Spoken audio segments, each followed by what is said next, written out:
Hello and welcome back. Here we are in week 4. Wow, the time is really flying by. Today we're going to be looking at the needs of the students, and that's going to entail looking at the bulk of the students that we have in our classes, but also we're going to be looking at some students with special needs, and that'll be in another lecture. Then we're going to take on another topic this week, and that one is about assessment and evaluation.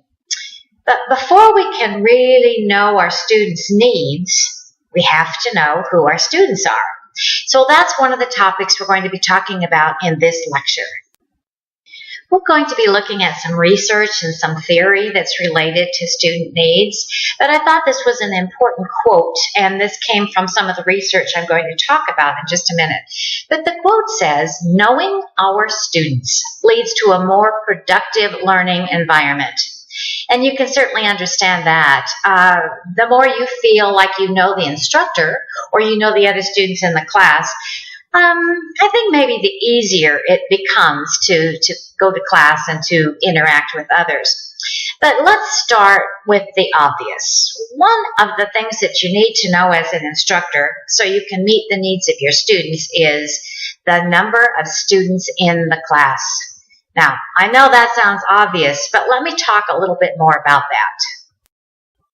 The number of students in the class can range anywhere from 50 down to maybe 1. The problem with the class, and yes, it does happen to have a class that large, if you have 50 in a class, some students in there are going to get lost. So if you know the needs of the students and some of the other background that I'm going to talk about, you have a better opportunity to catch those students quickly and pull them right back into the class. Knowing the needs of your students can also mean knowing where they live. And I don't mean the name of the city they live in, but do they live in a rural area?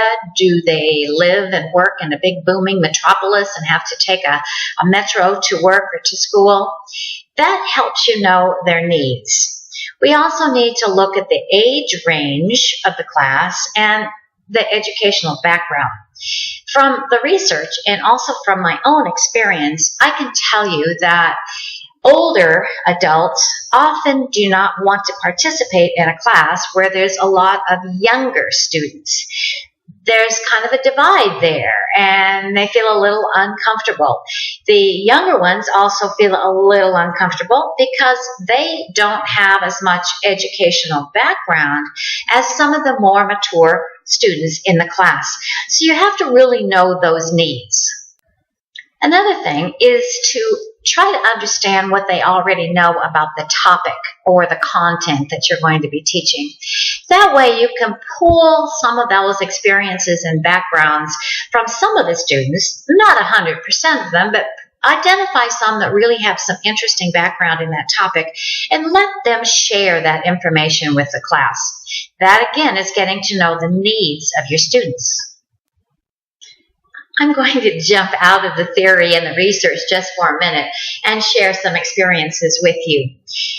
I have found that by asking kind of crazy questions to my students, and you may get some of these questions as we go along, I am able to get to know these students. So I like to ask them, what's their favorite hobby? What's their favorite activity? And when I do that, I really do get some interesting ideas and interesting examples. I have one student who told me that he wants to create a mobile bowling alley.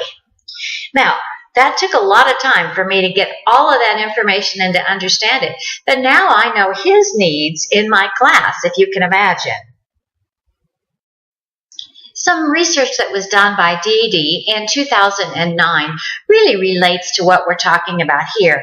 That research illustrated that it's the instructor's job to try to relate the new learning for a student to some past learning, and then to allow areas and ways for that student to share that new knowledge with others. Another set of researchers, and these people are Bates and Waters from 2009, suggested using a threaded discussion. And that means a single topic where the students are inputting information under that topic. And I can often use these in my classes to get to know students, have them introduce themselves, and just think about all the knowledge that you can gain about a student when you ask them questions like I suggested. What's your favorite activity? Where is it that you live? Are you employed? These are things students do want to talk about, and you learn a lot from that threaded discussion, and a lot about how you can help those students and meet their needs. Another researcher that I've always found interesting, and his last name is Willis, and Dr. Willis in 1994 did some work on student needs in the online environment. Now, I know that I'm presenting material to you that's about 10 years old, but let's just take a look at the questions that he was asking, and let's see if they still might apply today. And the very first question that Willis said was important was, what are the interests of the students? Now, think back about those questions that I said I asked my students in the threaded discussion. I want to know what their interests are. Really, I want to know what their past knowledge and experiences are that might relate to some of the communication we're going to have in this class. That way, I can better meet their individual learning needs. The next question that Willis asked is, what are their technology levels? This is really important, and it's even more important when we look at younger learners and older learners. We need to know, are they computer literate? Can they use Microsoft Word? Are they going to be able to get around in the learning management system? Some students who are very young are whizzes at that. They can do it so easily, and sometimes they don't have that background. Same for the older learners. But those are needs of the students that we need to look at. And then, how will the student apply the new knowledge? So in that case, I need to look at real-world application for the content for that week that I'm teaching my students. Are they going to be able to apply it to the next class they're taking, or are they going to be applying it to where they work? See, I need to know all this information about my students so I can better meet their needs. Okay, I'm almost finished with the research, but this other piece of research I think might be helpful to us when we're looking at the needs of students. And this was done by Morrison, Ross, and Kemp in 2004. And they said that to meet the needs of the student, we need to illustrate to the student three things: orienting content, instructional content, and transfer content. And I'm going to talk briefly about each one of those. Orienting content means that the students have to be able to grasp the intent of the instructor's feedback.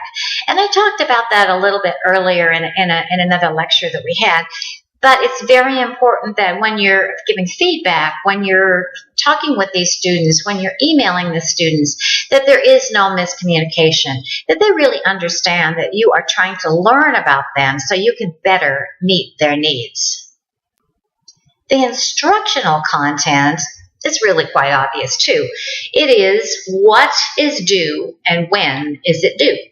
So that needs to be communicated to the students. Meeting their needs under this topic also means helping students understand where to find the resources that they need.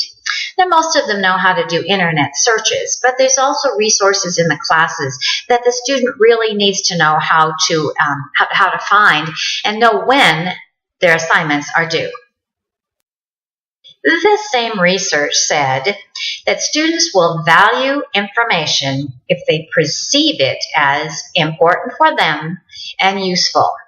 Now, let me just give you a brief example of that, which is really not about distance education, but it'll help you understand that particular area of student need, the transfer of content. Let's say that you just bought a brand new computer.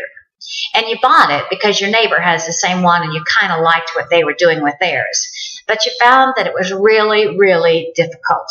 You couldn't understand the programs that were on that computer. Well, all of a sudden, there's not very much transfer of knowledge, transfer of content going to take place, because you're going to say, wait a minute, this is not easy, and this is no longer useful to me.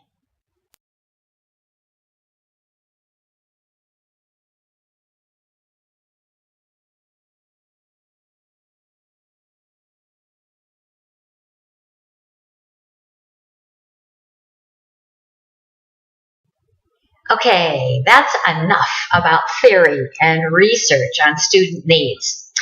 In the next lecture, I'm going to be talking about special needs for students, for some students, and then we'll be looking at assessment and evaluation in online education. So I hope you enjoyed knowing a little bit more about the background on student needs. See you next time.